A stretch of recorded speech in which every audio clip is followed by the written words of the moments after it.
თეიმურაზ გოჩაშვილი დაიბადა 1951 წელს ქალაქ ქარელში. დაამთავრა ქუთაისის პოლიტექნიკური ინსტიტუტი. მუშაობდა ქარელის ელექტრომექანიკურ ტექნიკუმში ლაბორატორიის გამგედ. თბილისის ლუდის ქარხნის ტექნოლოგად, ქარელის საკონსერვო ქარხნის დირექტორად. დღეს ქარელის რაიონული გამგეობის თავმჯდომარეა. ბატონო თემურ, კეთილი იყოს თქვენი მობრძანება ქარელის ტელევიზიაში. ბუნებრივია, ქარელის მაყურებელს აინტერესებს თქვენთან შეხვედრა ახალი ხელმძღვანელი დაინიშნა რაიონში. სულ რამდენიმე შეკითხვა გვინდა თქვენთან. ჩვენ ვფიქრობთ, რომ ეს შეკითხვები ძირითადად მაინც ეხება იმ შეკითხვათა რიგს, რომელიც ჩვენს მაყურებელს აინტერესებს და ამით ჩვენი საუბარი გვინდა მივაწოდოთ მაყურებელს. აი პირველი შეკითხვა ასეთი გვაქვს. რა პრინციპით ინიშნება ჩვენს რაიონში კადრები და საერთოდ როგორ ახორციელებთ საკადრო პოლიტიკას? სანამ დასმულ კითხვაზე გიპასუხებდეთ, მინდა ვისარგებლო მომენტი და მივესალმო ჩვენი რაიონის მოსახლეობას. უსურვო ამდენელბედობის ჟამს გამძლეობა, მონიერება და ამსაშინელი დროის ვაჟკაცურად გადატანა.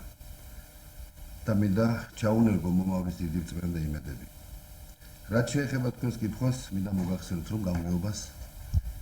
გამგებელს ყავს თავისი მოადგილეები. ამჟამად ჩვენ ყავს 3 მოადგილე, რომლებსაც განაწილებული აქვს თავისი ფუნქციები დარგების მიხედვით.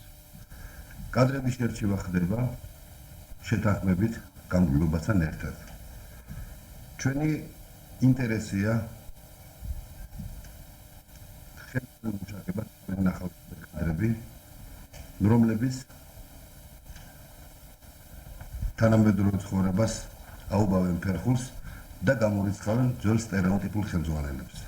მე სტერეოტიპებში გულისხმობ ხელმძღვანელებს, რომლებმაც საბაზრო ეკონომიკა ვერ გაიგეს და ისევ ძველ მოდურად შრომობენ და მუშაობენ. ესე იგი, ისინი დამოკიდებული იყვნენ ცენტრალიზებულ მომარაგებაზე, რაც დღეისათვის ყოველად დაუშვებელია. ახალგაზრდა კადრებში ვხედავთ ჩვენ უფრო მეტ შემართებას, მონდომებას და დღეისათვის შემდგომის გვეუბნება, რომ ყველა რაიონმა თავისთავად თვითონ არჩინოს და მგონია აი ამ მდგომარეობით ახალგაზრდა კადრებს უფრო შეუძლიათ გაცვლების სახით, თანამედროვე მუშაობის სახით წარმართონ დღევანდელი გაჭირებუჟას მუშაობა. ბატონო თემურ, ბუნებრივია ასეთ შემთხვევაში იმ ადამიანებს, ვინც წლების განმავლობაში მუშაობდნენ და რომლებმაც გადაინაცვლეს, ასე ვთქვათ, სხვა ასპარეზზე, უბრალოდ გათავისუფლდნენ სამსახურიდან, მე მათ შესახებ მინდა გითხრათ, აინტერესებთ ბედი, თავიანთი მომავალი. ეს ხალხი თქვა დარჩება ისე ყოველგვარი სამსახურის გარეშე თუ როგორ გეკადრებათ? არც მე და არც გამგეობის წევრები ჩვენ უცხონი არა ვართ. ჩვენ ამ რაიონის შვილები ვართ და ყოველთვის ვფიქრობთ, ის პირები, რომლებიც განთავისუფლდნენ ან გადაადგილდნენ და ზოგიერთი კიდევ დღესდღეობით უმუშავარია და დასასაქმებელია, ჩვენ მათ აუცილებლად დავასაქმებთ. რა თქმა უნდა, დავასაქმებთ მათი შესაფერისი თანამდებობის მიხედვით. მე ახლა მინდა გკითხოთ ჩვენთვის საარსებო სასიცოცხლო დარგის სოფლის მეურნეობის და რა თქმა უნდა მრეწველობის შესახებ. ბუნებრივია ჩვენ ის გვაინტერესებს, აი დღევანდელ პირობებში, აი საბაზრო ეკონომიკის პირობებში, როგორ განვითარდება ჩვენი სახალხო მეურნეობა. რა უმთავრესი დარგებია, რა პრიორიტეტული დარგია, რომელსაც უნდა ყურადღება მიაქციოს საერთოდ არა მარტო გამგეობამ, არამედ ადგილობრივი ხელმძღვანელობა. აი თქვენ როგორც გამოცდილი მუშაკი, რომელიც მრეწველობაში მუშაობდით წლების განმავლობაში, სპეციალისტი, აი როგორ ფიქრობთ, რა გზით წავა ჩვენი სახალხო მეურნეობა, ჩვენი ეკონომიკა? გულსადგენია უნდა მოგახსენოთ, რომ რაიონში სადაც არსებობს 3 საკონსერვო ქარხანა, 1 შაქრის კომბინატი დღეისათვის გაჭირებულია. მოგეხსენებათ, რომ ეს ქარხნები თავის დროზე აშენდა, იმიტომ რომ ქარელის რაიონი იყო მეხილეობის რაიონი. დღეისათვის ჩემის აზრით არასწორმა პრივატიზაციამ სათვალსაცხები მასალების უქონლობამ, ხალხიმიკატების უქონლობამ გამოიწვია აი ამ ნარგავების და ბაღების განადგურება. დღეისათვის უკვე რაიონს აღარ აქვს საშუალება აწარმოოს იმდენი ხილი, რასაც აწარმოებდა წინა წლებში და დატვირთოს ეს ქარხნები. ამისათვის მიმაჩნია და მიგვაჩნია დღეისათვის ჩვენს გამგეობას, რომ უნდა შევცვალოთ ჩვენი სტილი ამ სფეროში და დავიწყოთ მიმართულება ბოსტნეულის მიხედვით. უნდა ვაწარმოოთ ბოსტნეული და ვაწარმოოთ ბოსტნეულის კონსერვები. კერძოდ ჩვენ მოვედით ცოტა გვიან 2 თვის წინათ სოფლის მეურნეობის სტატფირზე შევკრიბეთ მეურნეობის დირექტორები და დავსახეთ ღონისძიება, რომ რაიონში დაგვერგო პამედურის ნერგი. ვინაიდან იმ პერიოდში ეს იყო მხოლოდ საშუალება. და ამ პამედურის ნერგის საშუალებით, ისე პამედურის საშუალებით გამოგუშვა ტომატ პასტა და შემდგომ ეს მოგეხსენება ძალიან ესეთი პროდუქტი, რომელიც სარგებლობს დიდი მოთხოვნილებით, გაგვეტანა საგარეო ბაზარზე. მე გულისხმობ რუსეთის ბაზარს, საიდანაც შეგვიძლია შემოგვეტანა რუსული ვალუტა, იგივე მანეთი.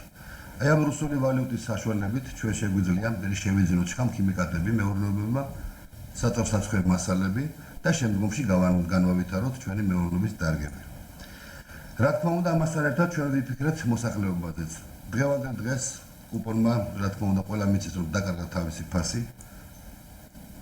ვიფიქრეთ მოსახლეობაზე და გადავწყვიტეთ, რომ მოსახლეობასთან ერთად შეთანხმებით უნდა დაიდოს ხელშეკრულება ქარხანასა და გლეხობას შორის, გლეხობამ ჩააბაროს ბოსტნეული და შემდგომ ერთობლივი პროდუქციით მათ მიიღონ ორივე მოგება. ესე იგი ჩვენ გვინდა გლეხი და ქარხნის წარმომადგენლები გავხადოთ მეწილები. წინააღმდეგ შემთხვევაში ესე მგონია პროდუქციას, ესე იგი ნედლეულს გლეხი არ ჩააბარებს. ვინაიდან კუპონი გაუფასურებულია. რაიონის ახალჩამოყალიბებულ გამგეობას მრავალი პრობლემა დახვდა გადასაჭრელი. პრობლემათა ამ რიგში განსაკუთრებული ადგილი უჭირავს მიწას, ადამიანის მარჩენელს. ცნობილია, რომ მოსახლეობის ნაწილს არ ჰქონდა მიწა იმ რაოდენობით, რაც მატერიალურად ნაწილობრივ მაინც უზრუნველყოფდა ოჯახის მოთხოვნილებათა დაკმაყოფილებას.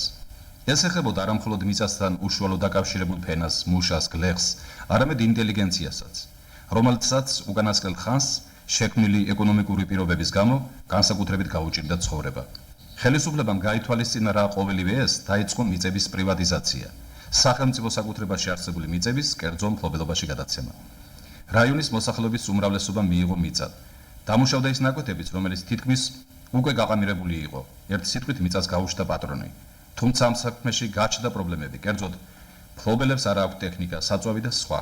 გამოიკვეთა ისიც, რომ მიწისგან გამოთავისუფლებულმა მეურნეობებმა რაციონალურად ვერ გადაწყვიტეს მათ მფლობელობაში დარჩენილი მიწის ათვისებისა და გამოყენების საკითხი.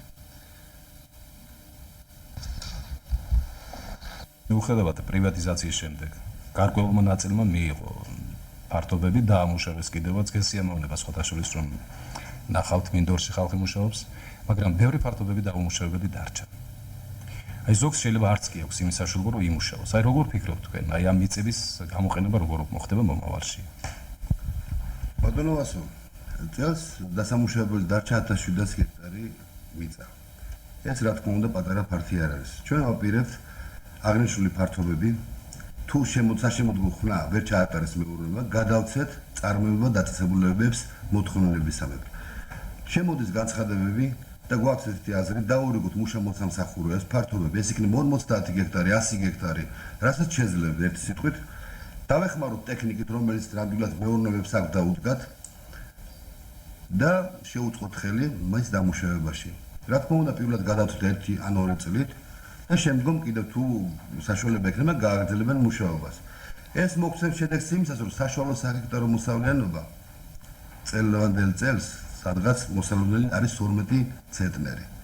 და თუ ჩვენ მაგალითად მოსახლეობა დაგვეთანხმება თანამშრომლები, რომ მათ საშუალო ცენტრებზე, ესე იგი ჰექტარზე მოგცენ 5-დან 8 ცენტნერამდე, ამის მოთხოვნილები ბევრია. რა თქმა უნდა, რაიონს აწყობს, სადღაც 1700 ჰექტარზე გადავამრავლოთ 8-ზე გამოვა დიდი ციფრი და ხელს შეუწყობს რაიონში, ესე იგი პროდუქციის შექმნას ხორბლის სახით. ჩვენ ამაზე აუცილებლად წავიდეთ და აუცილებლად არ დავტოვებთ არც ერთ გოჯმიტას დაუმუშავებას. ძალიან კარგია, ალბათ მოსახლეობა ახლა გვისმენს ჩვენ, გაითვალისწინებს ყოველივე ამას, ბევრმა ეს არ იცის, რომ ეს ღონისძიებები დაგეგმილი გაქვთ თქვენ. ასე თუ ისე ბუნებრივად ბატონო თემურ ჩვენ მივედით სოციალური საკითხების გადაწყვეტამდე. ყოველივე ეს გასაგებია, რომ ადამიანების ცხოვრებას, ყოველდღიურობას ემსახურება, იმ ყოველდღიურობას, რომელიც დღეს ასე აწუხებს ხალხს. მოგეხსენებათ. აი ყველაფერი მაინც იქამდე მიდის, რომ დღეს ბევრი რამე არ აქვს ხალხს. უჭირს თქვათ ფქვილი, საწვავი, ელექტროენერგია და სხვა 1000 პრობლემა არის ასეთი. აი მაინც როგორ ფიქრობთ, რომ აი ეს სოციალური საკითხები მთლიანად თუ გადაიჭრება შრომს, რა შეიძლება გაკეთდეს? სოციალური პრობლემების გადაჭრა ჩვენი გამგეობის პირველი საფიქრალია. მოგეხსენებათ, რომ როგორც მთლიანად რესპუბლიკაში, ასევე ქარელის რაიონშიც გაჭირებულია ხალხი. წარმოგიდგენთ, რადგანაც იმუშაოთ და შეხვიდე კაბინეტში და კაბინეტის წინ ხვდებოდა საათეულობით მშიერ მწყურვალი ხალხი. და წარმოუდგენელი მაქვს იმ ამახ ერს, როგორც არის ქართველი მოდის და გთხოვს საჭმელს, სასმელს.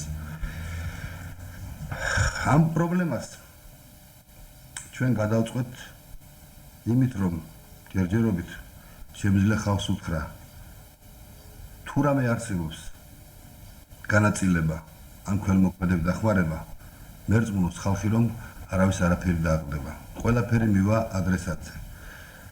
რაც შეეხება მათ პრობლემების გადაჭრას, მიმაჩნია, რომ ჩვენ უნდა ხელები დავიპაკავდეს და უნდა მუშაობა. უნდა ამუშავდეს ქარაში სამრეწველო საწარმოები. უნდა იმუშაოს სოფელში მეურნეობებში გლეხობა. ჩვენ ესე გვეუბნებიან, რაიონმა ყველამ თავის თავს უნდა მოუაროს. ამიტომაც გამიგოს ქარლის მოსახლეობა თუ რამე საშუალება იქნება, არაფერი მათ არ დააკლდებათ და ყველაფერი უკლებლი მივუათ მათ. მე არ მინდა ჩამოთვალო თუ აი ამ 2 თვის მანძილზე რა ქველმოქმედებები გავუკეთებია და რას ვაპირებთ, იმიტომ რომ თავარი გააკეთო და მე გამოჩნდება შენიშვნა ვიდრე შეპირდე და ვერ გააკეთო.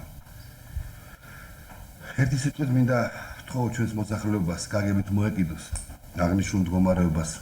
სტაბილიზაცია უკვე დაიწყო კრიმინალური თვალსაზრისით. ახლა მთავარია ჩავდგეთ შრომის ფერხულში და გარწმუნებთ, რომ ღმერთი არ დაგვარგავს. მე ჩვენი მაყურებლების სახელით, ჩვენი მოსახლეობის უფლებას ვაძლევ ჩემ თავს სახელით. მადლობა გვინდა გადაგიხადოთ საუბრისათვის. თქვენ პირველად მოგიხდათ შეხვედრა ჩვენს მაყურებელთან, ჩვენს მოსახლეობასთან და იმედი უნდა ვიქონიოთ და მათ აქვთ თქვენი იმედი, ახალი გამგეობის, მისი ახალი შემადგენლობის იმედი, რომ აი ყოველივე ის, რასაც დაპირდით, შესაძლებლობის ფარგლებში, რა თქმა უნდა, შესრულდება. დიდი მადლობა საუბრისათვის.